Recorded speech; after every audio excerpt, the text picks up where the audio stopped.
자, 성경 봅니다. 성경 사도행전 11장입니다. 사도행전 11장 19절부터 30절까지 말씀입니다. 자, 사도행전 11장 19절부터 30절 우리 같이 한 목소리로 읽습니다. 그때에 스데반의 일로 일어난 환난으로 말미암아 흩어진 자들이 베니게와 구브로와 안디옥에까지 이르러 유다인에게만 말씀을 전하는데 그 중에 구브로와 구레네 몇 사람이 안디옥에 이르러 헬라인에게도 말하여 주 예수를 전파하니 주의 손이 그들과 함께 하심에 수많은 사람들이 믿고 주께 돌아오더라.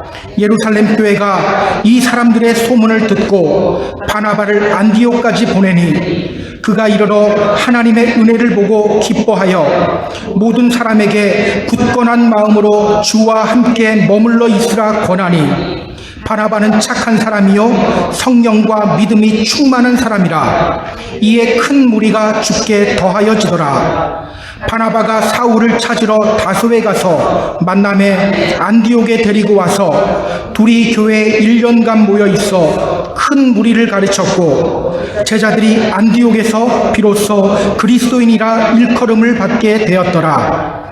그때 선지자들이 예루살렘에서 안디옥에 이르니 그 중에 아가보라 하는 한 사람이 일어나 성령으로 말하되 천하에 큰 흉년이 들리라 하더니 글라우디오 때에 그렇게 되리라. 제자들이 각각 그 힘대로 유대에 사는 형제들에게 부조를 보내기로 작정하고 이를 실행하여 바나바와 사울의 손으로 장로들에게 보내니라. 아멘. 자, 우리는 그리스도인이죠. 그리스도인입니다. 자, 그리스도인. 이 이름이 언제 생겨났을까요? 그리스도인, 이 명칭이 어떻게 생겨났을까? 자, 오늘 본문 26절을 보면요, 이렇게 말해요.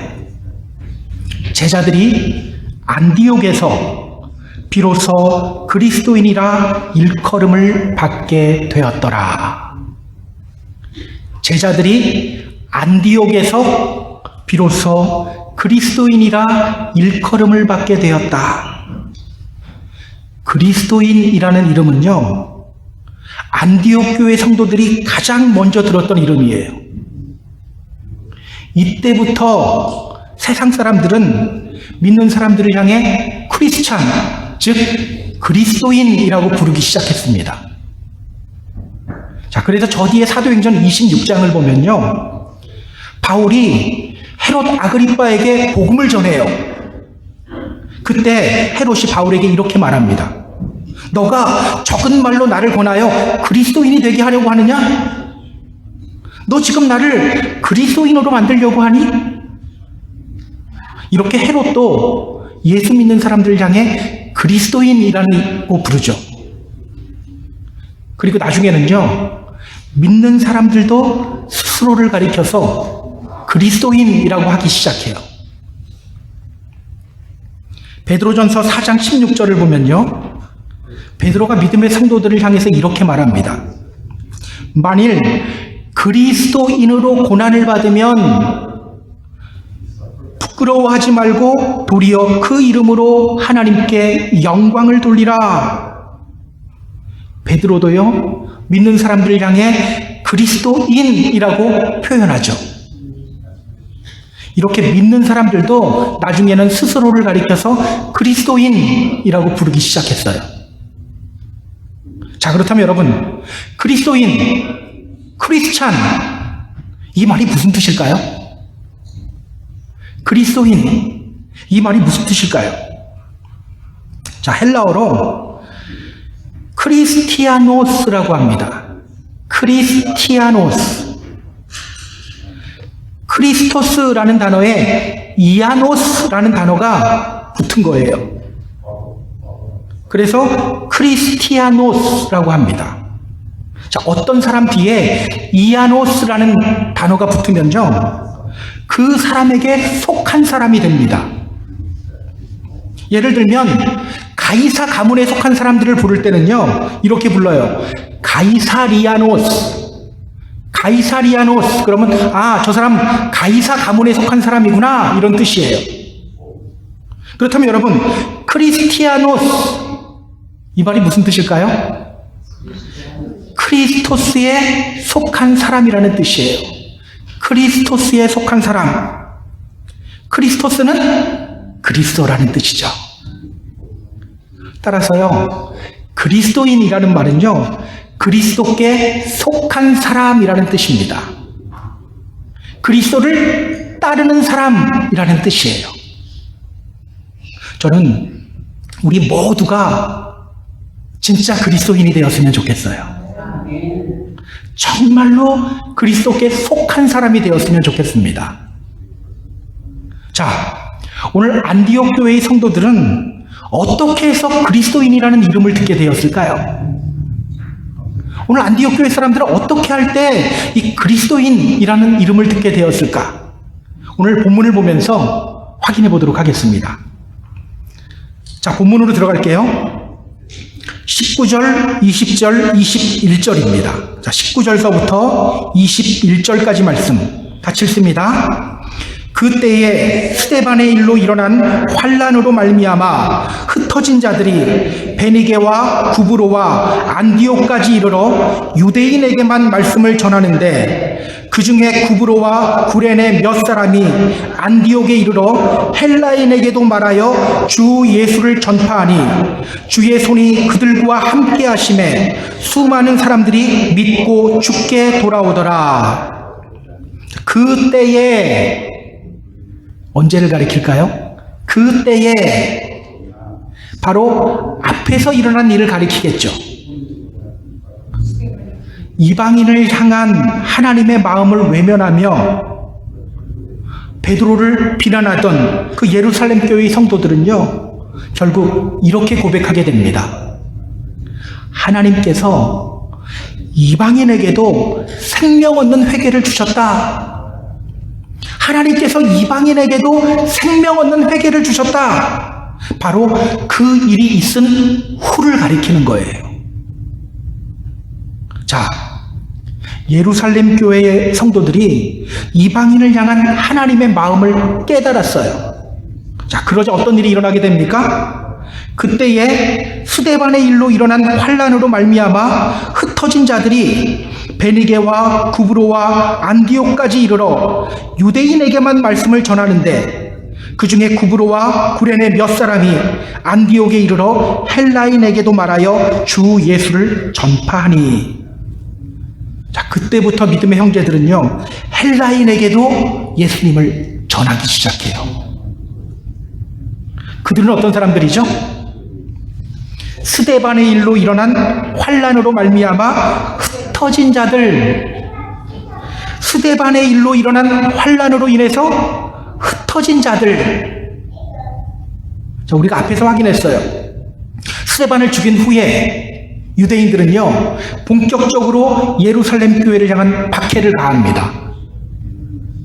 그 박해 때문에 더 이상 예루살렘에서 믿음 지키며 살아가기가 힘들어졌어요.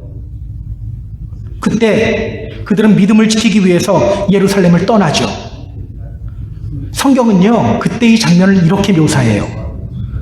사도행전 8장 1절에 나옵니다. 그날에 예루살렘에 있는 교회에 큰 박해가 있어 사도 외에는 다 유대와 사마리아 모든 땅으로 흩어지니라. 또 사도행전 8장 4절은 말합니다. 그 흩어진 사람들이 두루 다니며 복음의 말씀을 전할세. 예루살렘에서 일어난 박해 때문에 많은 믿음의 사람들이 예루살렘을 떠나서 유대 땅으로 흩어졌고요, 또 사마리아 땅으로 흩어졌어요. 자, 그런데 오늘 성경은 말합니다. 그 흩어진 사람들 중에 유대 땅을 벗어나서 더 멀리까지 간 사람들이 있었다는 거예요. 어디까지 갔다고 하죠? 베니게와 구브로와 안디옥까지. 베니게와 구브로와 안디옥까지. 우리 지도를 잠시 좀 확인해 볼까요? 지도 좀 보여주세요. 이 지도 그냥 계속 해주세요. 여러분 지도만 계속 보고 있으면 안 됩니다. 자, 베니게가 어디 있는지 보이십니까? 예, 예루살렘 부근에서 지중해 해안선을 따라 북쪽으로 쭉 올라가면 베니게가 나와요. 가이사랴 위쪽에 위치하고 있고요. 여기가 어느 지역이냐면 두로와 시돈이 있는 지역이에요. 두로와 시돈 지역이 베니게 지역입니다. 거기서 더 북쪽으로 올라가면 안디옥이 나와요. 매우 큰 도시예요.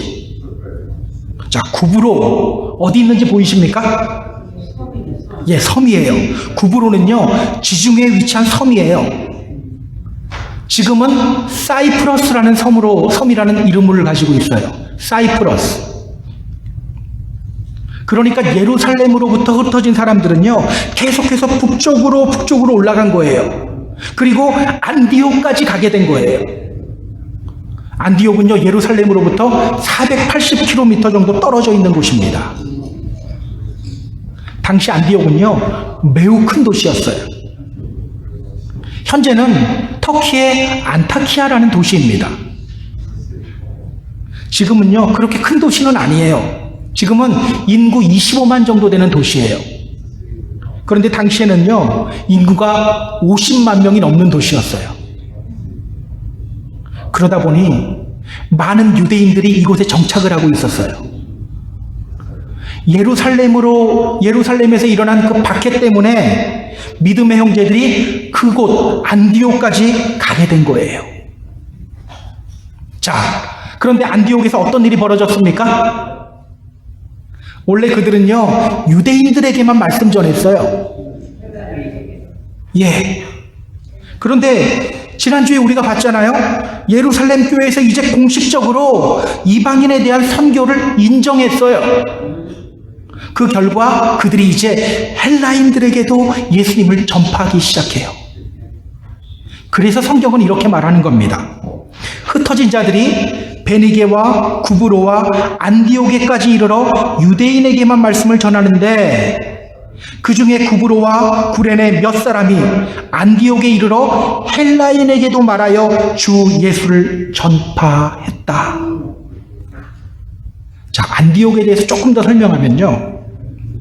안디옥은요, 당시 로마의 영향권 아래에 있는 도시 중에서 세 번째로 큰 도시였어요. 당시에 인구가 50만 명이 넘었다는 것은요, 엄청나게 큰 대도시였다라는 거예요. 그러다 보니까 이 유대인들뿐만 아니라 수많은 사람들이 이곳으로 몰려들었어요. 심지어는요, 중국 사람들도 있었어요. 바로 그곳에서 유대인에게만 예수님을 전하던 믿음의 형제들이 이제는 이방인들에게도 예수님을 전하기 시작했다는 거예요. 자, 드디어 믿음의 형제들이 이방인에게도 복음을 전하기 시작했습니다. 자, 그때 어떤 일이 일어나는지를 주목해야 합니다. 21절 다시 보세요. 21절 주의 손이 그들과 함께 하심에 수많은 사람들이 믿고 주께 돌아오더라. 주의 손이 그들과 함께 하심에 수많은 사람들이 믿고 주께 돌아오더라. 성경은 말해요. 주의 손이 그들과 함께 했다. 주의 손이 그들과 함께 했다. 그리고 수많은 이방인들이 예수님을 믿게 되었어요. 놀라운 일이 벌어진 거예요. 이들은요, 사도가 아니에요. 일반 평신도들이에요. 그런데 그들을 통해서 수많은 이방인들이 주님을 믿어요. 어떻게 이런 일이 일어나게 되었습니까? 주의 손이 그들과 함께 했다.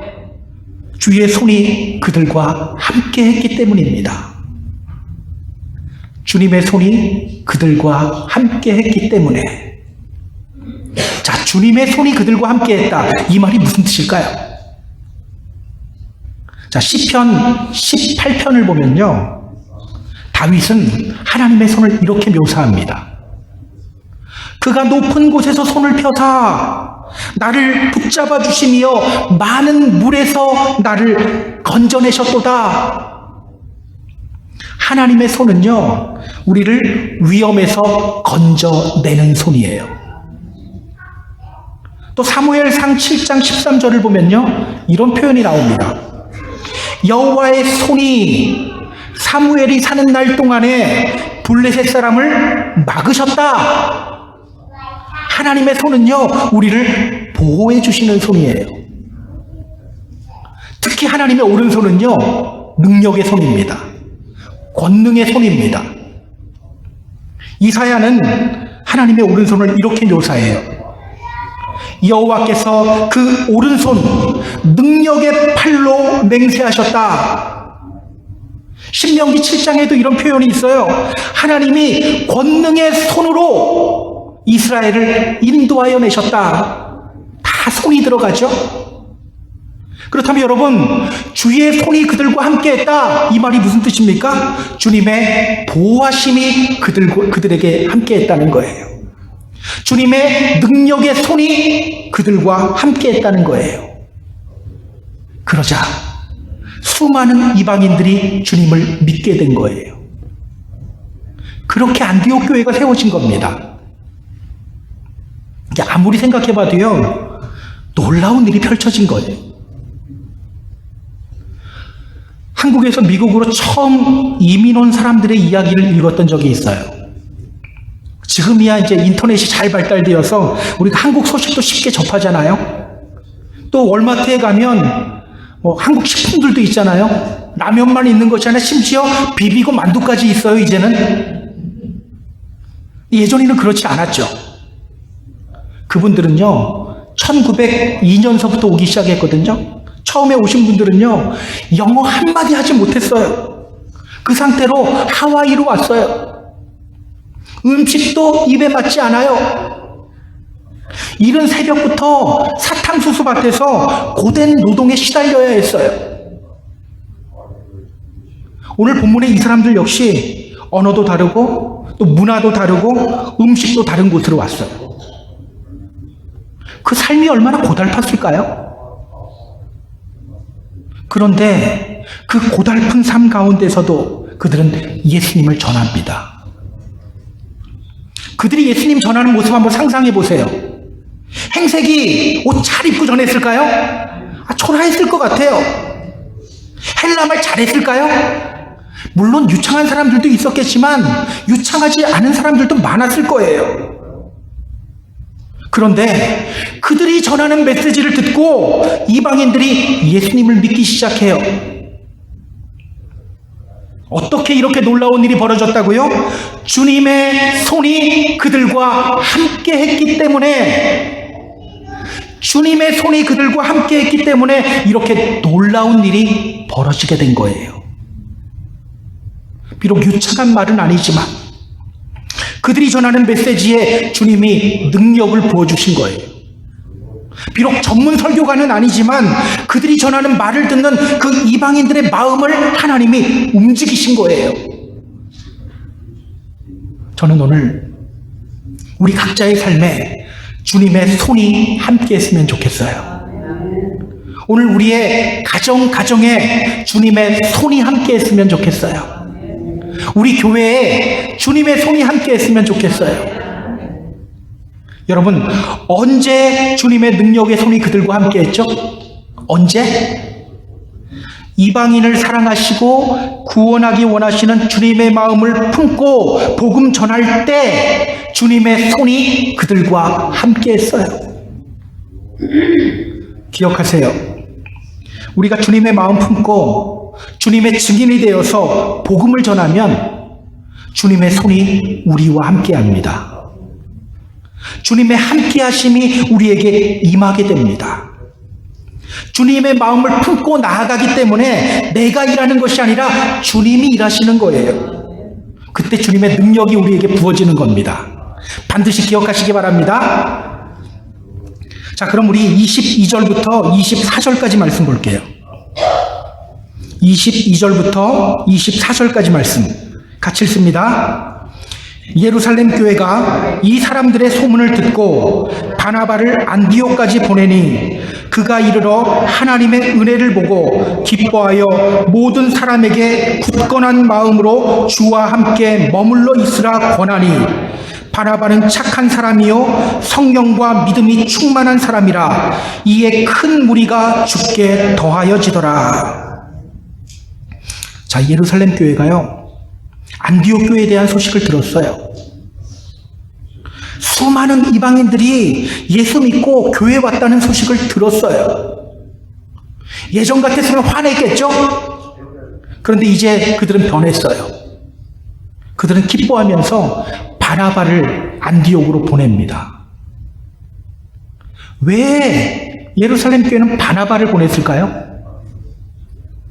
왜 바나바였을까요? 자, 우선 성경은 이렇게 말합니다. 바나바는 착한 사람이요 성령과 믿음이 충만한 사람이었다.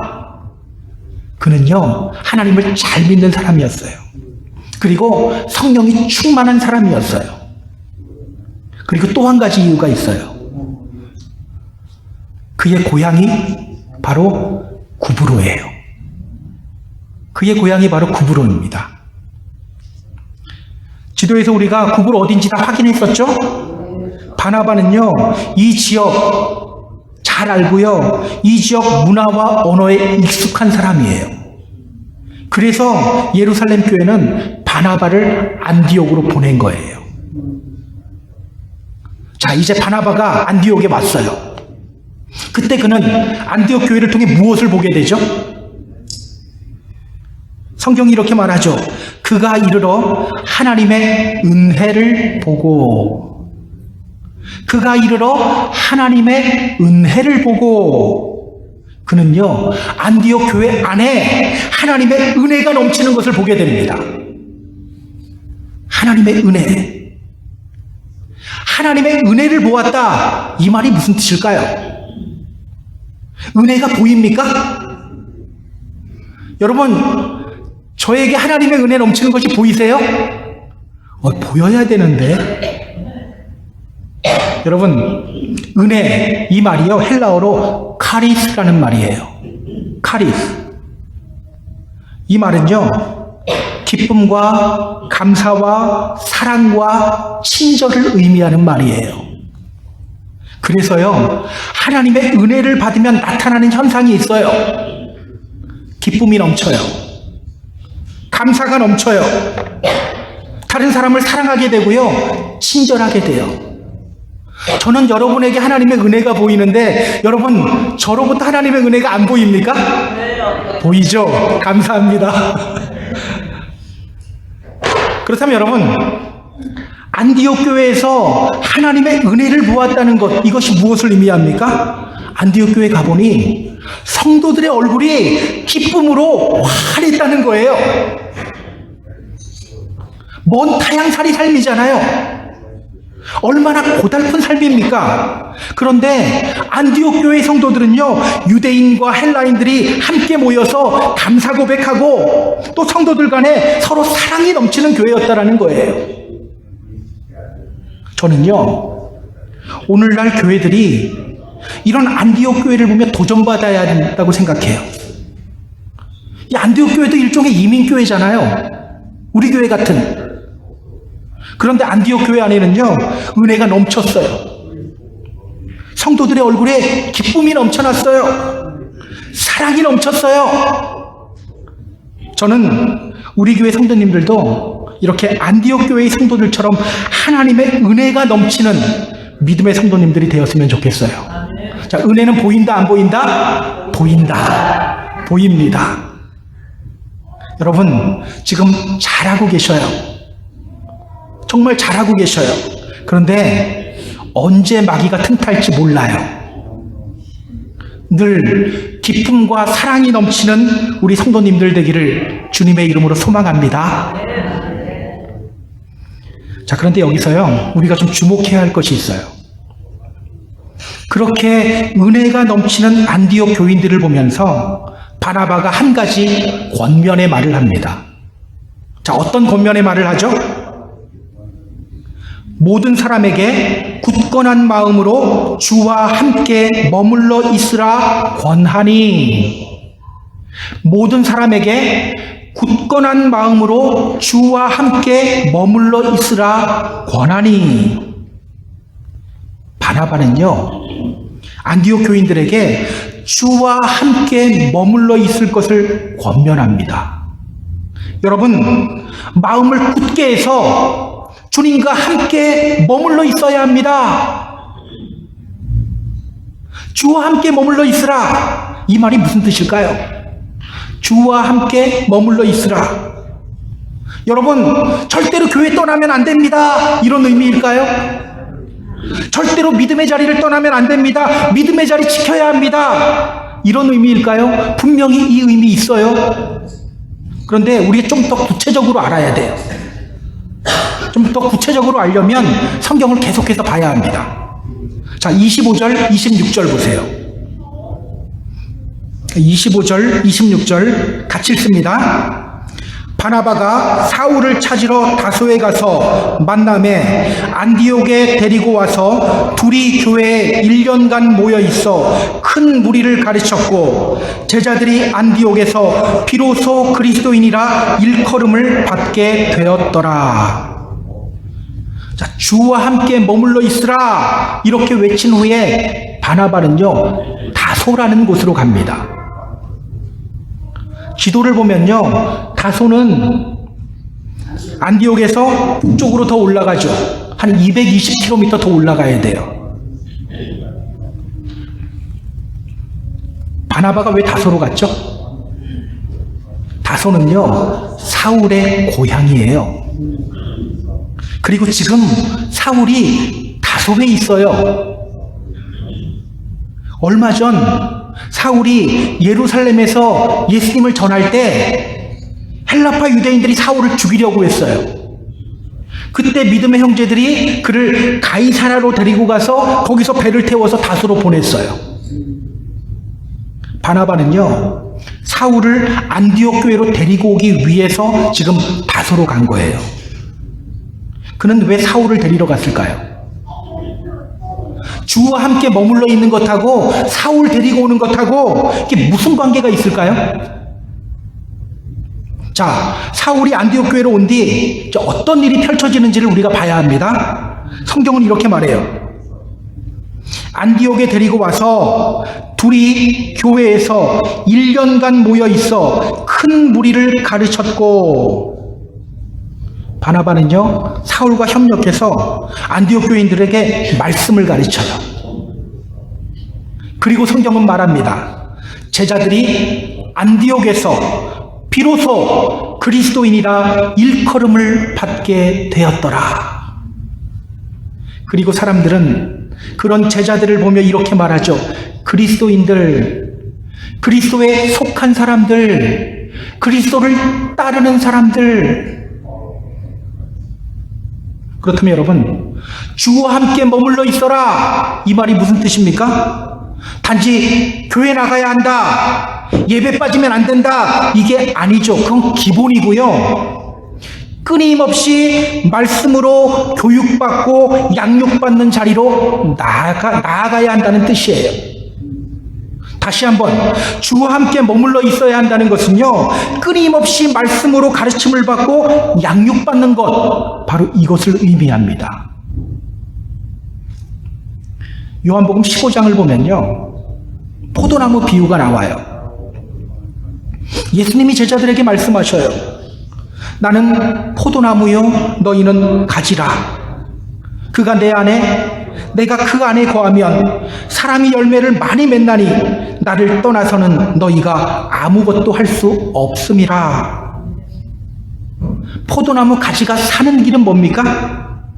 죽으나 사나 포도나무 줄기에 붙어 있는 것, 이 길밖에는 없어요. 만약 가지가 포도줄기로부터 떨어지면 어떻게 되죠? 자, 주님이 이어서 이렇게 말씀하셔요. 사람이 내 안에 거하지 아니하면 가지처럼 밖에 버려져 마르나니 사람들이 그것을 모아다가 불에 던져 사르느니라. 떨어지는 순간 그 가지는 마르기 시작하죠. 말라 비틀어지게 되고 결국은 불에 던져지게 되는 거예요. 그렇게 포도나무 줄기에 딱 붙어 있어야 할 것을 명령하시면서 예수님이 이렇게 말씀하셔요. 그 다음 절에서 너희가 내 안에 거하고 내 말이 너희 안에 거하면 무엇이든지 원하는 대로 구하라. 그리하면 이루리라. 너희가 내 안에 거하고 내 말이 너희 안에 거하면, 결국 주와 함께 머물러 있는다는 것은요, 주님의 말씀 듣고 그 말씀 안에 거하는 거예요. 그러면 열매는 저절로 맺히게 되는 거예요. 나 오늘부터 열매 맺는다 이런다고 맺혀지는 게 아니라 주님께 붙어 있으면 저절로 맺혀지는 거예요. 내가 열매 맺으려고 하지 않아도 돼요. 가지에 붙어 있으면 열매는 저절로 맺혀지는 거예요. 기억하세요. 그리스도인은 주님과 함께 있는 사람이에요. 죄인인 우리가 온전한 그리스도인이 되기 위해서 우리는 주님께 붙어 있어야 돼요. 그리고 주님께 붙어 있는다는 것은요, 계속해서 말씀 있고 말씀으로 가르침을 받고 말씀으로 양육받는 자리로 나아가는 거예요. 여러분, 말씀으로 양육받지 않으면 결국은 다 주님 곁 떠납니다. 결국은 다 떠나요. 제가 서울에서 처음 개척교회 목회를 나갔을 때요, 인천에서 저희 집에 나오는 한 가정이 있었어요. 남편은 어렸을 때 교회를 좀 다녔는데 이 부인은 아예 교회를 다녀본 적이 없는 사람이에요.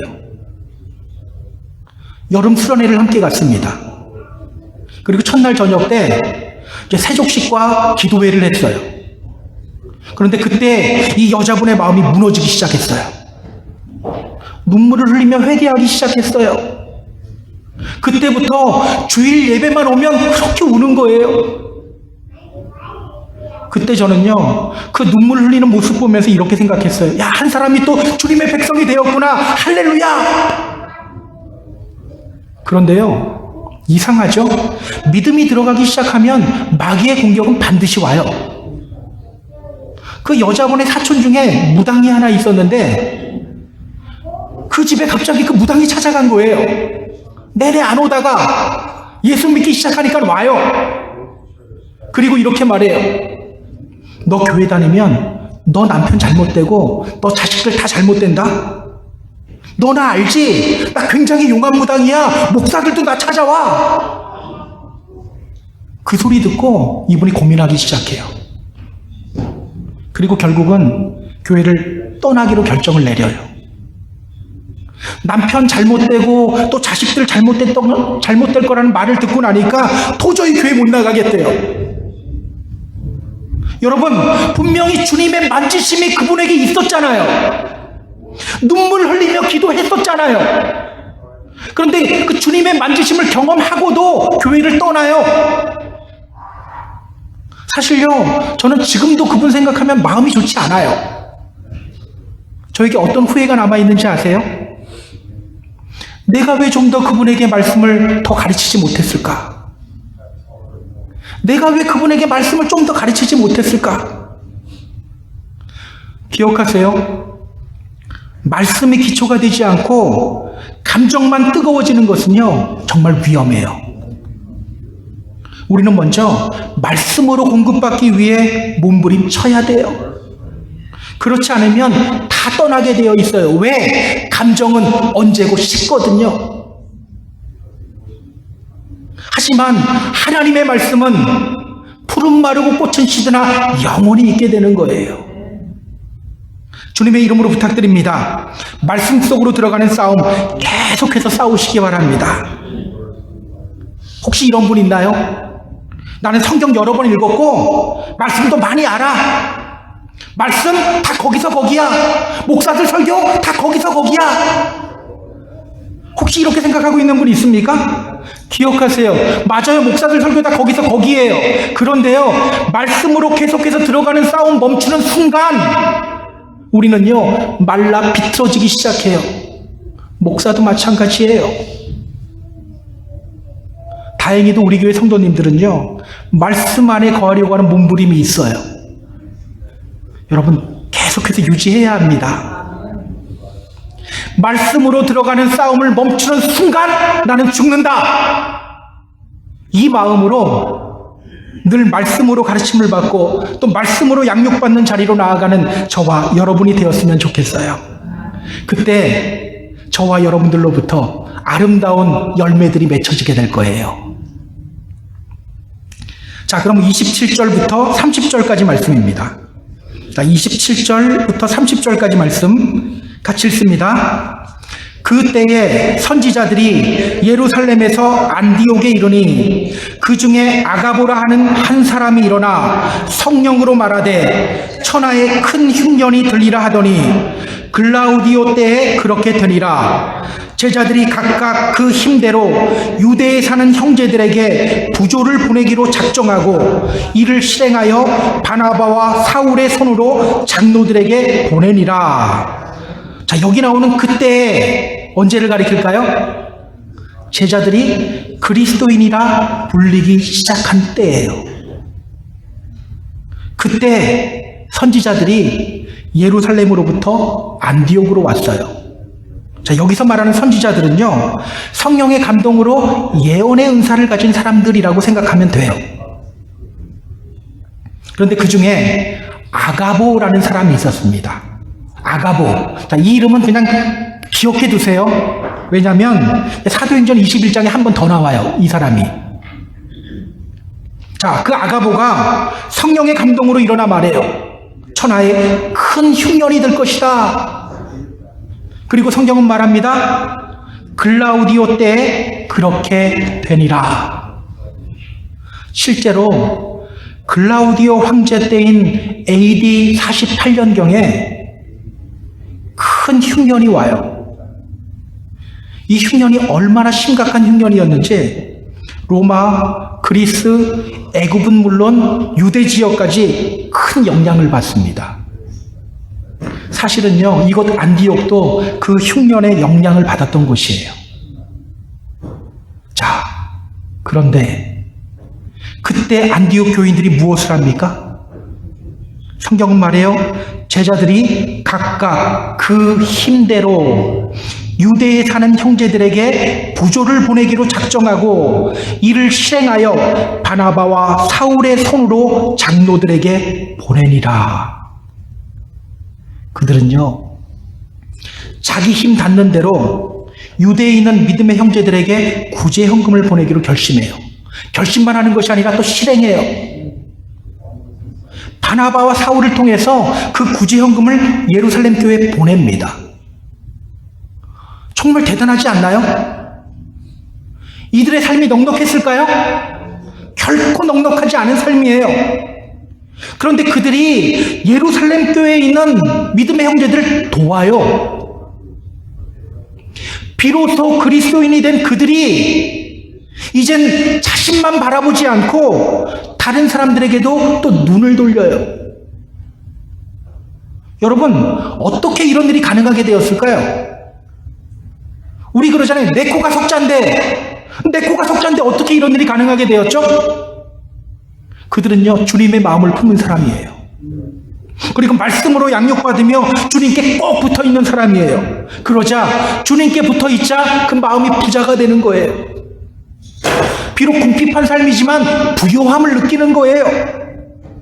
순간순간 채워주시는 하나님의 은혜를 경험하고 있기 때문에 재물에 대해서 집착할 필요가 없었던 거예요. 그러니 다른 사람들을 그 힘대로 힘껏 도울 수 있었던 거예요.